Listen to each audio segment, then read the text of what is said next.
নমস্কার বন্ধুরা, কেমন আছেন সবাই? আজ আমি এখন চলে এসেছি বর্ধমান স্টেশনের কাছে। বর্ধমান স্টেশন এই জায়গাটার নাম দেখতে পাচ্ছেন।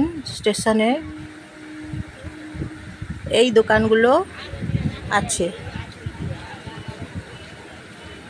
স্টেশনের কাছে, একদম স্টেশনের গায়েতে আছে।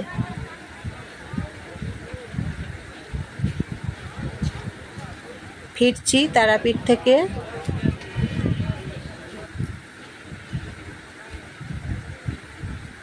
তারপর দোকানেতে এসেছি খাবারের জন্য,